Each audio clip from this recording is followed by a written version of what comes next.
Muito bem, então bem-vindos, obrigada pela presença de todos vocês nessa noite, todos vocês que deixaram um tempinho para estar prestigiando essa aula.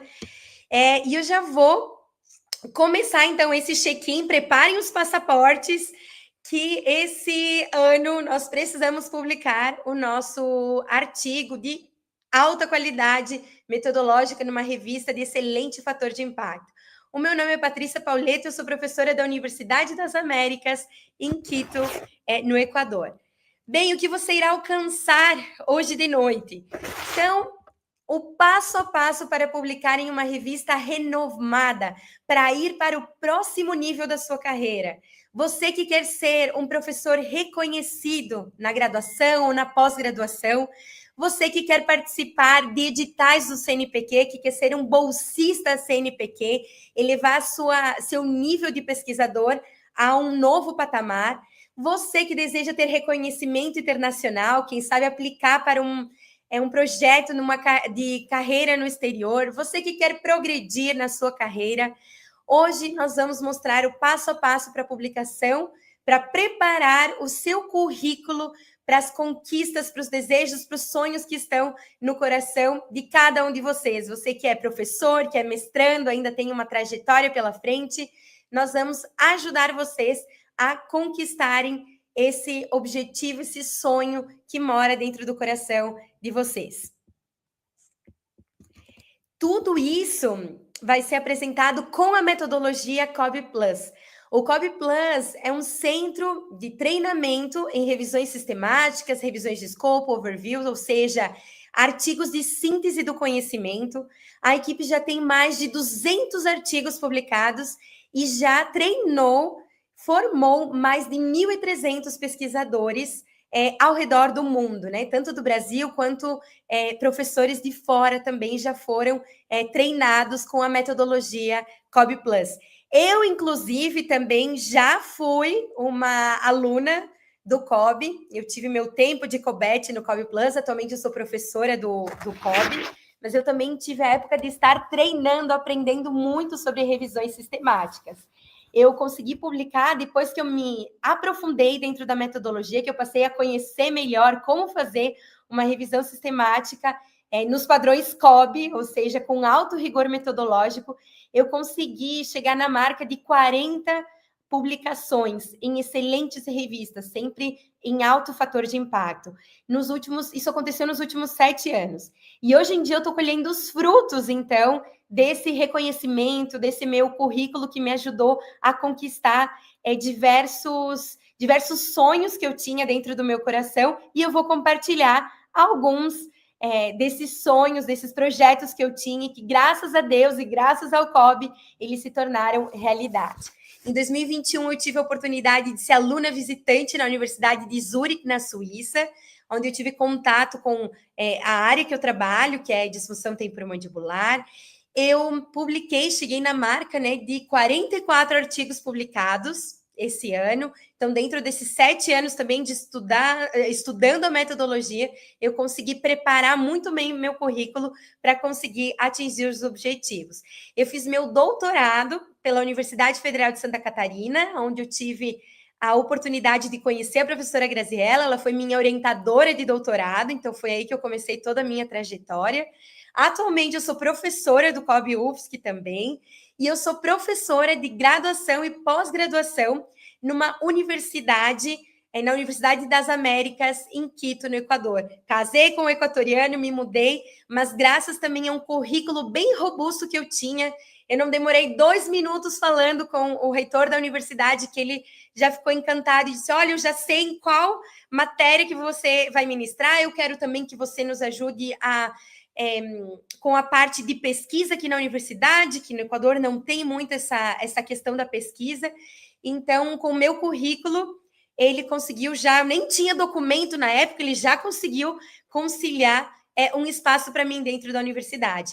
Atualmente, além de ser professora da graduação e da pós, eu também sou coordenadora de pesquisa.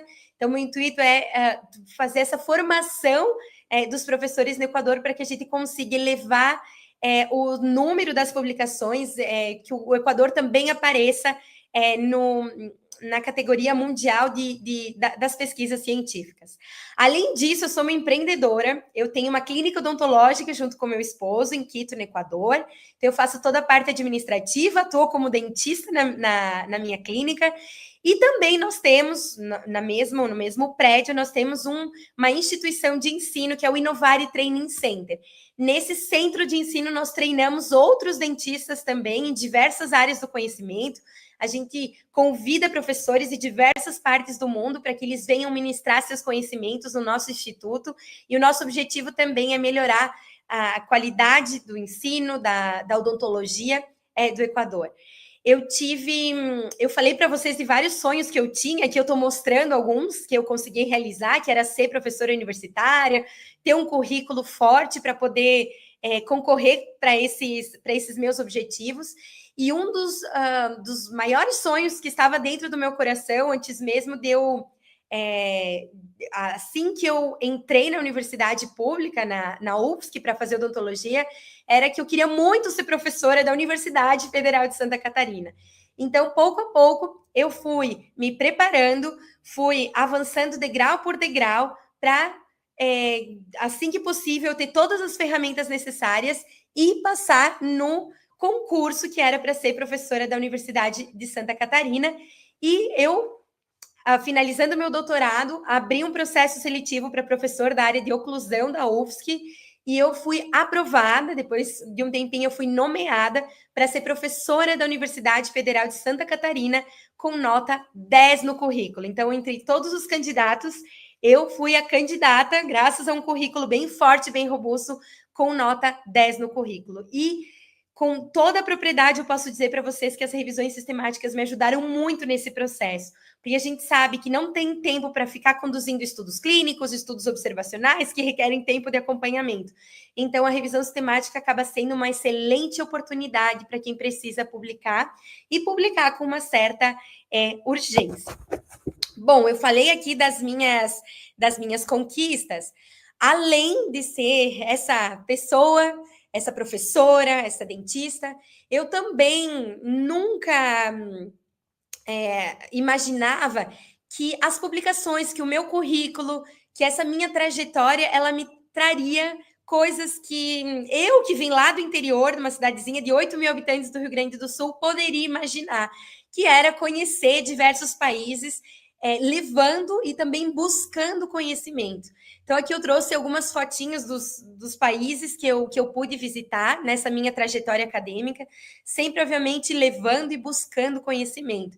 Então, a primeira foto em Viena, na Áustria, depois na Espanha, em Madrid, em Porto, Portugal, Budapeste, na Hungria, Colmar, na França, Veneza, que era um sonho para mim, na Itália, o Peru, ali tem uma fotinho de Machu Picchu, o Equador, que é a minha atual casa, que é onde eu estou como professora da Universidade das Américas, o meu país preferido na vida, que foi a Suíça, onde eu tive a oportunidade de ser aluna visitante na Universidade de Zurique, e também vocês sabem que a gente consegue aproveitar para conhecer as partes desses países tão incríveis também. E mais atualmente, a Praga, na República Tcheca, aonde nós fomos com toda a equipe do COB.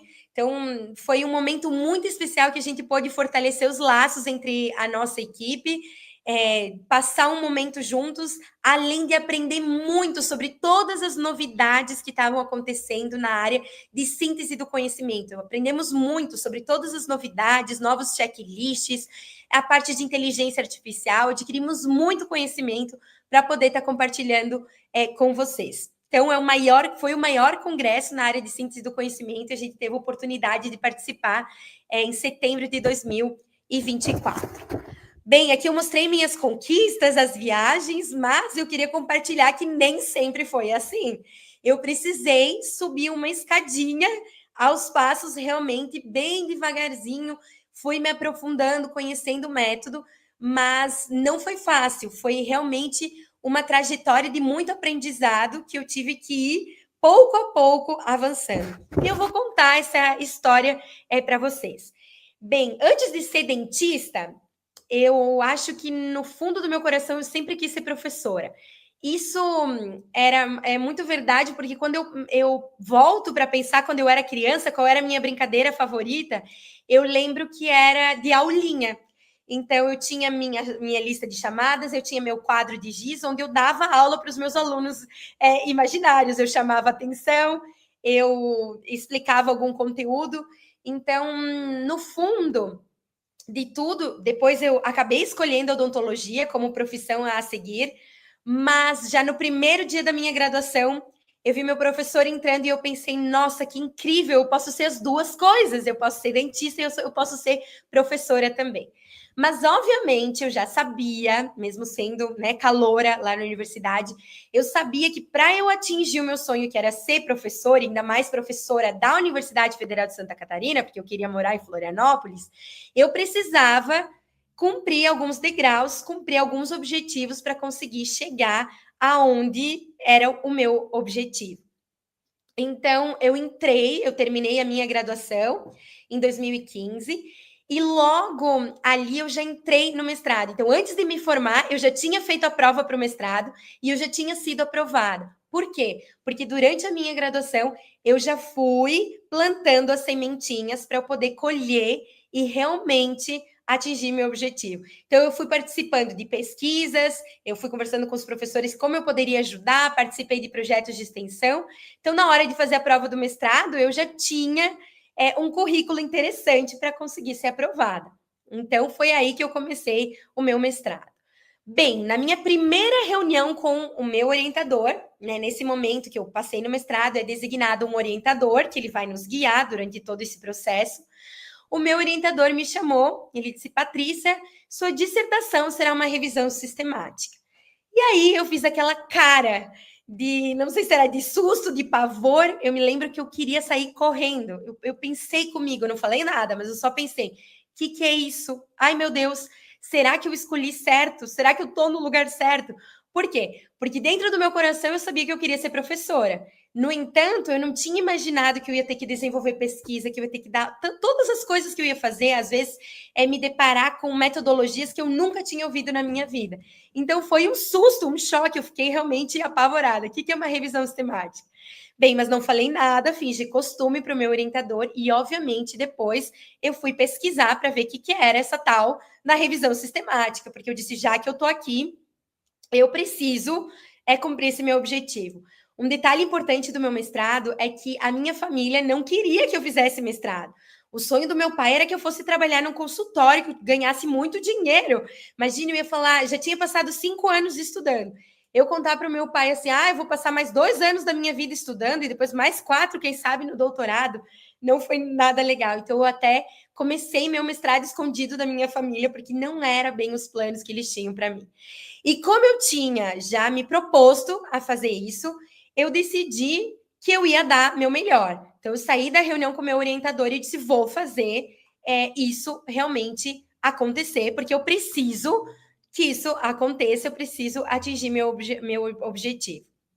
Bem, durante o meu mestrado, eu não sabia por onde começar, eu não conhecia um método, eu tive que pesquisar e o sentimento inerente de sou incapaz tomou conta de mim.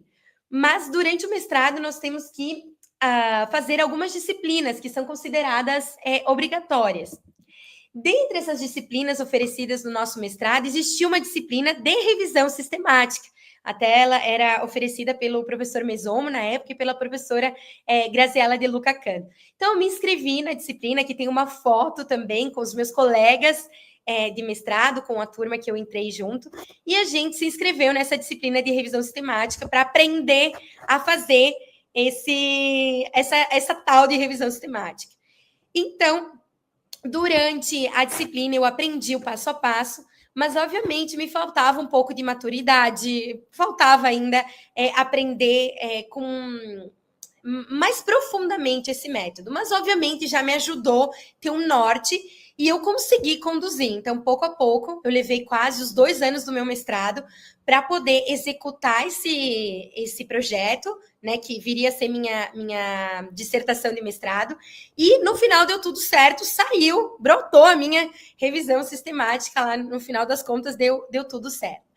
Bom, para a gente apresentar o nosso trabalho, para ter o título, né, de mestre em odontologia, nesse caso na área de implantodontia, nós precisávamos também passar por uma banca, e essa banca precisava aprovar o nosso trabalho.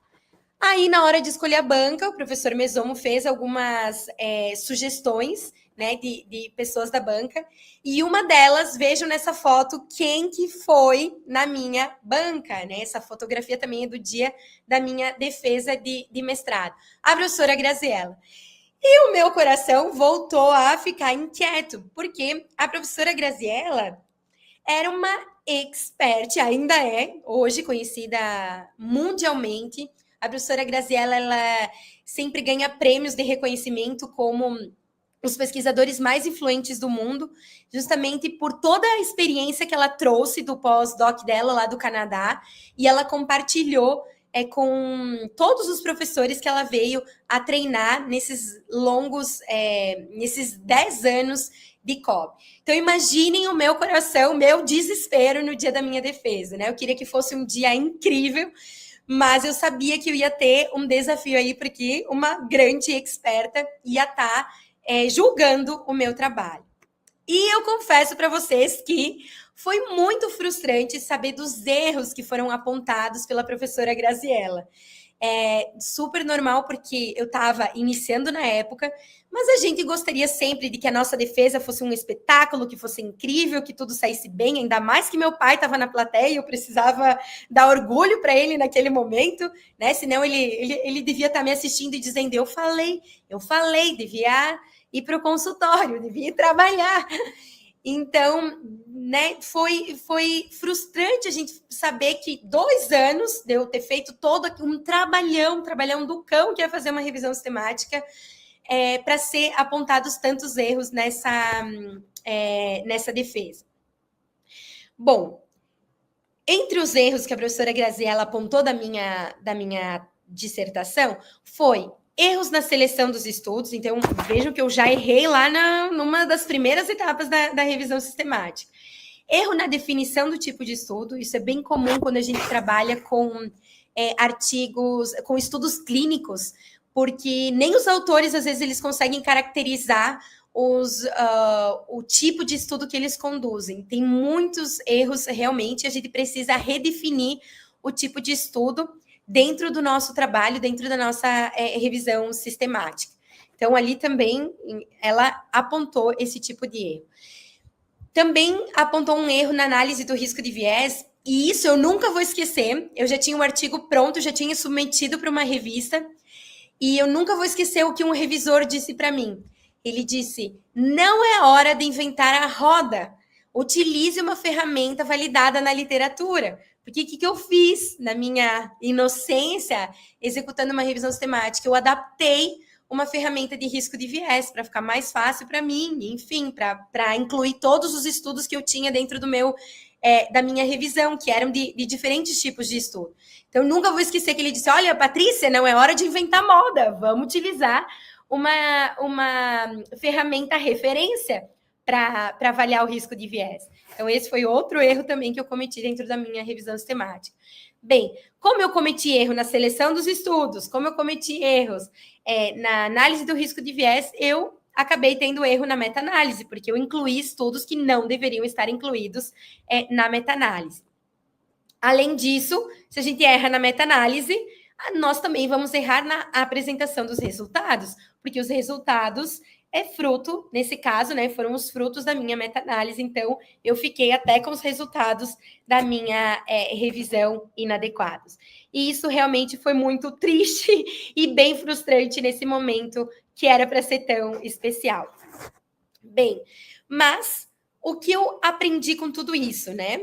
Que a gente precisa, obviamente, nós vamos se deparar com os erros, nós precisamos revisar esses erros e sempre estar dispostos a melhorar a fazer um artigo com maior qualidade, aprender com o que não funcionou, com o que deu errado e seguir adiante, sempre buscando a qualidade que nós buscamos dentro nos nossos objetivos como professores, como pesquisadores. Bem, eu tive muita dificuldade para publicar. Eu acho que eu submeti esse artigo umas 4 vezes e foram rejeitados ou voltavam assim com muitas considerações. Mas o que eu fiz com tudo isso, eu peguei todas as orientações que os revisores que liam meu trabalho eles davam e eu fui melhorando. Basicamente, eu tive que começar esse trabalho do zero, mas eu fui fazendo exatamente tudo que as pessoas que sabiam mais do que eu estavam ensinando. Então, eu aprendi com os meus erros, eu fui buscar mais conhecimento. Obviamente, eu também tive mais maturidade no tema. Eu contei com a ajuda de experts, ou seja, pessoas que tinham mais experiência. Eu entrei no COB na época, eu me lembro, então eu aprofundei meus conhecimentos no método, eu me apropriei realmente do método de revisão sistemática. E quando eu me apropriei realmente do método, eu me apaixonei por essa metodologia. E aí sim, eu pude, aquele trabalho que eu estava tão frustrada, tão desanimada, eu consegui transformar ele. E foi bem isso que aconteceu, foi uma transformação, porque eu saí lá da vergonha que eu passei na banca para muitas coisas boas que aconteceram depois dessa revisão sistemática. No final, melhorando esse meu trabalho, eu consegui publicar ele numa das revistas mais importantes da área de odontologia, que é a JOMI. Eu também consegui fazer a apresentação dessa revisão sistemática em um congresso internacional.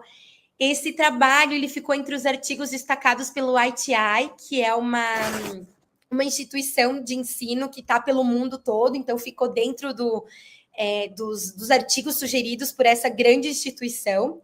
Também ele foi citado em congressos internacionais. Eu fiz muito, nessas minhas viagens, eu fiz muitos amigos, né? O meio acadêmico me proporcionou muitos amigos em vários lugares do mundo. E volta e meia, meus amigos vêm, Paty, tira um print da tela e eles me mandam, teu artigo aqui sendo citado em tal congresso. E isso realmente deixa o nosso coração cheio de alegria, cheio de gratidão, porque a gente conseguiu cumprir o objetivo. Então, eu saí lá de uma cidadezinha do interior. Imaginem, né? A Patrícia, de uma cidade de 8 mil habitantes, de Nova Bassano, apresentando uma revisão sistemática no congresso, num dos mais importantes também da área da implantodontia, e além disso, conhecendo Paris, que nem nos meus melhores sonhos eu conseguia imaginar. Então, vejam que não é só sobre um artigo publicado, não é só sobre uma revisão sistemática, é sobre o reconhecimento, sobre a felicidade de poder cumprir sonhos que vão além da nossa imaginação. Então, eu queria mencionar para vocês que, embora eu falhei bonito, vocês viram aí todos os meus erros, a gente precisa olhar para os nossos erros e aceitar esses erros. E, obviamente, buscar ajuda para melhorar cada um deles. Então, foi o que eu fiz, e o trabalho que recebeu muitas críticas foi o mesmo que me levou para onde eu nem era capaz de imaginar. Então, a gente falha, a gente precisa aprender, precisamos estar com as pessoas certas, precisamos buscar as ferramentas adequadas para conseguir vencer e cumprir o nosso objetivo. Bem, como eu aprendi que nós precisamos olhar para os nossos erros para seguir adiante, hoje eu quero compartilhar com vocês 5 principais erros que vão afastar vocês da tão sonhada publicação. Então, viram que eu errei lá e eu vou apontar nesses 10 anos de COB quais foram os erros que mais chamaram a nossa atenção que poderiam prejudicar a publicação de vocês. Antes disso, eu queria compartilhar, fazer uma analogia de uma revisão sistemática com uma viagem. Todo mundo aqui gosta de viajar, igual eu, assim, a louca do passaporte. Bem, para fazer uma viagem, nós precisamos escolher o destino, planejar o roteiro, preparar o passaporte, comprar as passagens, embarcar, fazer as conexões. Chegando no nosso destino, a gente vai explorar, vamos conhecer o destino. Nós vamos registrar, fotografar essa viagem. E no final, a gente quer compartilhar tudo que a gente viveu. A gente quer contar tudo para os nossos amigos, para a nossa família. A revisão sistemática, ela é muito parecida com uma viagem. Por quê? Porque a gente também tem um passo a passo a ser seguido. O nome já fala, é uma revisão sistemática, nós temos passos sistemáticos para serem cumpridos. Dentre os passos da revisão sistemática, eu posso citar o delineamento da pergunta de pesquisa, o desenvolvimento do protocolo, a definição dos critérios de elegibilidade, a realização de uma busca sistemática que encontre todos os estudos na literatura, a seleção dos estudos, a coleta de dados, a avaliação do risco de viés e também a avaliação da certeza da evidência. Então, assim como uma viagem a gente precisa se preparar, nós também precisamos de uma organização para fazer a nossa revisão sistemática. Falando de erros agora, vou citar o primeiro erro muito comum em revisões sistemáticas, que é sobre o delineamento da pergunta de pesquisa. Nesses 10 anos, esse é um dos problemas que a gente mais encontra em pessoas que estão desenvolvendo uma revisão sistemática. Vocês imaginem que a pergunta de pesquisa ela vai ser a base para a revisão sistemática. É como se a gente colocasse um endereço no Waze. Essa pergunta vai ser a trajetória que a gente vai cumprir para finalizar a nossa revisão sistemática. Se eu coloco no Waze uma localização errada, né? Por exemplo, eu trabalho na UDLA e o campus é da Colom.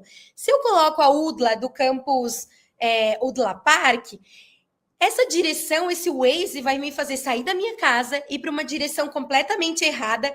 Eu vou chegar lá ainda, eu vou ver que não era aqui que eu queria chegar. Eu vou ter que voltar, fazer todo o trajeto novamente. Então, todo aquele tempo que eu gastei indo, eu vou perder voltando, porque aí eu vou precisar ir para o lugar certo.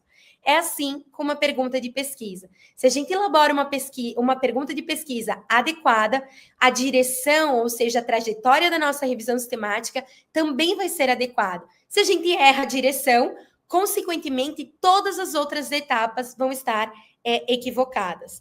Então, aí vem a importância de saber para onde nós estamos indo, onde nós queremos chegar. E isso acontece com um bom delineamento da nossa pergunta de pesquisa.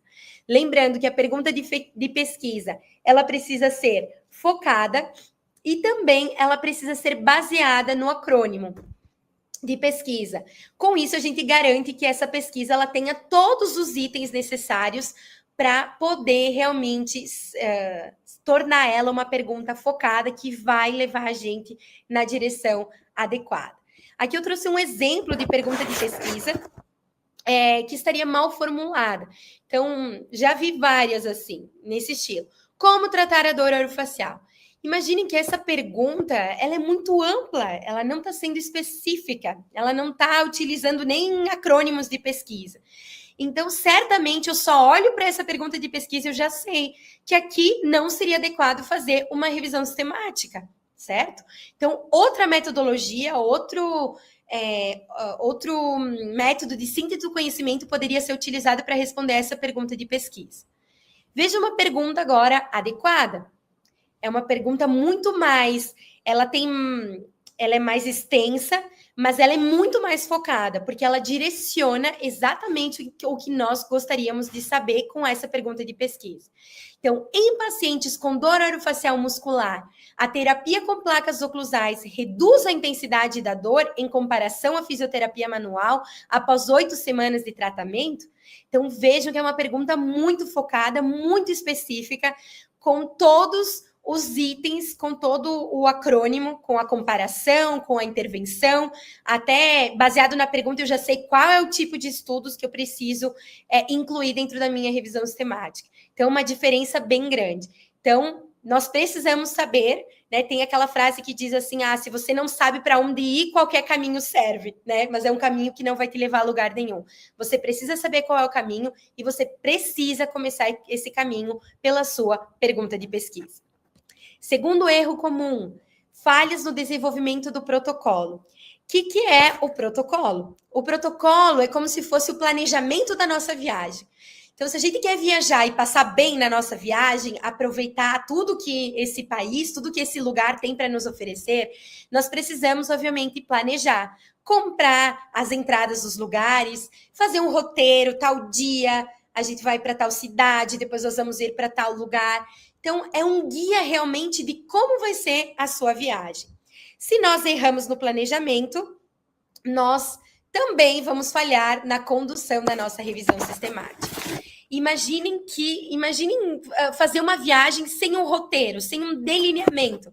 A gente acaba chegando no lugar, imaginem que não tem mais ingressos para assistir aquele evento que vocês queriam, não tem mais ingressos para aquele show que você gostaria de assistir, para entrar naquele ponto turístico que você queria conhecer, ou que já não dá mais para reservar aquele restaurante que você queria aproveitar. Então, se você não tem um protocolo bem definido, a condução da revisão sistemática de vocês também vai ficar prejudicada. E com isso, vocês vão se sentir frustrados. Por quê? Porque vocês vão perder tempo, vão ficar frustrados, vão procrastinar a execução, porque vocês realmente não planejaram, não organizaram como que tinha que ser a viagem, ou como que tinha que ser a revisão sistemática de vocês. Para isso, a equipe COB tem um template do registro do protocolo. A gente costuma sempre estimular vocês para que façam o registro no Próspero, dá muito mais credibilidade para a revisão sistemática de vocês. E a equipe COB, ou todos os alunos que já fizeram nossos cursos, eles recebem esse template, que é um template preparado com muito carinho, tem um passo a passo, é um guia realmente de tudo que vocês têm que escrever em cada etapa desse protocolo. Então, desde a pergunta de pesquisa, o que vocês têm que colocar no título, como que tem que ser esse título, para que esse registro no Próspero, ele seja executado da melhor maneira possível, sem erros, sem rejeição lá do Próspero, ou sem que eles perguntem modificações, porque às vezes a gente nem tem esse tempo, né, de estar fazendo as correções e voltar a submeter. Então, realmente é um template que facilita muito a vida de quem quer registrar, quer planejar, já tem tudo que vai ser feito dentro da revisão sistemática, dentro desse template. Eu já sei qual é a minha pergunta, quais são os tipos de estudo, quais são as ferramentas do risco de viés. Então, realmente é um template bem importante e bem completo para facilitar a vida de vocês. Terceiro erro na execução de revisões sistemáticas é na estratégia de busca. Certamente, vocês já ouviram falar essa frase, né, esse bordão, a propaganda é a alma do negócio. E eu diria para vocês que a busca é a alma da revisão. Ou seja, se eu me proponho fazer uma revisão sistemática, é porque eu quero encontrar toda a literatura do mundo que existe sobre um determinado tema. E como eu faço isso? Fazendo uma estratégia de busca de maneira adequada. Então, nessa etapa, nós precisamos cuidar de todos os detalhes. Não pode ter, e a gente já viu, nós atuamos como revisoras também de revistas científicas, e a gente já cansou de ver muitos erros na estratégia de busca, como erros de digitação, até erros no espaço entre as palavras, erros nas aspas, seleção de palavras inadequadas, não selecionar adequadamente os descritores para cada base de dados, fazer uma adaptação inadequada para as demais bases de dados, porque normalmente a gente prepara muito bem uma estratégia para o PubMed e depois a gente precisa adaptar para cada base de dados, porque cada base de dados tem a sua maneira de traduzir essa estratégia de busca para realmente encontrar todos esses arquivos. E um fator primordial também na execução de uma boa estratégia de busca é contar com um bibliotecário experiente. Para isso, a gente tem uma bibliotecária que se chama Karen, ela é nosso braço direito e ela sempre nos ajuda a aprimorar, cuidar de todos os detalhes para que a nossa estratégia de busca realmente seja a alma da nossa revisão. Aqui tem uma história para contar que a professora Graziela sempre comenta com a gente, de uma aluna, era de um outro programa de pós-graduação. Essa aluna, ela procurou a professora Graziela, ela estava assustada, apavorada, porque era a tese de doutorado dela, e ela enfrentou problemas também para a publicação. Um dos revisores, mas também pensem na sorte da menina, um dos revisores da revista que ela mandou, a revisão sistemática dela, ele falou que encontrou erros na estratégia de busca dela, que inclusive ele era um autor de um artigo que deveria ter sido incluído na revisão sistemática e não foi. Ou seja, que o artigo dele atingiu os critérios de elegibilidade e não foi incluído. Então, imagina, todas as chances que aquela aluna tinha de publicar naquela revista foram por água abaixo, porque, imagina, era um artigo do revisor que não tinha entrado. Então, ela perguntou para a professora Graziella, e agora, o que eu faço? O que a professora Graziella falou? Olha, você tem que começar do zero, tem que começar do início. A sua estratégia de busca estava equivocada, e agora, se você quiser publicar em uma excelente revista científica, você precisa começar de novo. Certo? Então, que a gente não erre mais nessa etapa, porque senão a gente vai ter que dar 10 passos atrás para conseguir ter chance de publicação da nossa revisão sistemática. Quarto erro muito comum é guias de relatos errados. Então, para conduzir uma revisão sistemática, assim como para conduzir qualquer outro tipo de estudo, existem guias para reportar, para relatar essa revisão sistemática. Para a revisão sistemática, especificamente, a gente tem o Prisma. Só que nem sempre esses guias de relato eles são utilizados da melhor maneira. Nós, como revisoras também, nós já vimos guias de relato sendo utilizados como ferramenta para risco de viés, ou o autor disse que ia seguir o guia de relato e não seguiu, ou confundiu o Prisma P com o Prisma. Então, assim, erros que realmente são inadmissíveis para quem está conduzindo, para quem quer conduzir uma revisão sistemática com alta qualidade metodológica. E vou compartilhar um erro com vocês que a gente teve no ano passado, não, do ano de 2023. A minha tese de doutorado foi sobre bruxismo e apneia obstrutiva. Então, eu tenho um lembrete lá no PubMed que sempre que sai alguma coisa do assunto, o PubMed me lembra, faz um recordatório dos artigos que saem sobre isso. E veio lá no PubMed um artigo, no meu e-mail, que uma nova revisão sistemática tinha sido conduzida. E é exatamente essa revisão sistemática que eu estou mostrando aqui na tela para vocês. Foi publicada numa excelente revista, no Journal of Oral Rehabilitation, é um excelente journal na área de bruxismo.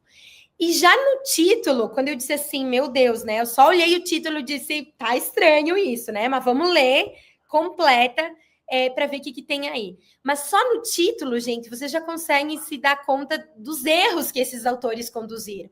Por exemplo, ele fala em prevalência de bruxismo e de apneia, e depois ele diz que a revisão sistemática vai ser conduzida de acordo com o Prisma e o Handbook para revisões sistemáticas de intervenção. Sendo que os desfechos de apneia obstrutiva e bruxismo, eles são netamente observacionais. Então, não tem nada de intervenção nesses estudos. E ainda ele colocou no título que ele ia avaliar a prevalência.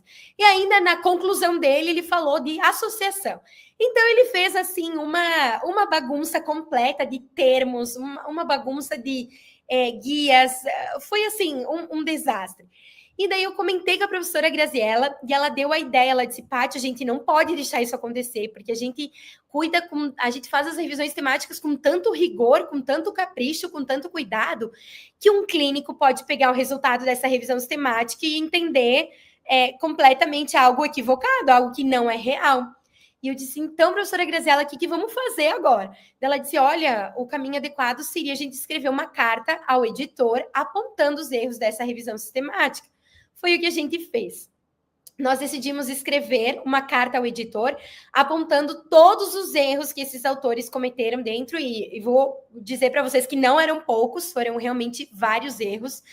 Essa carta ao editor ela foi aceita bem rápido também pela mesma revista, que é o Journal of Oral Rehabilitation.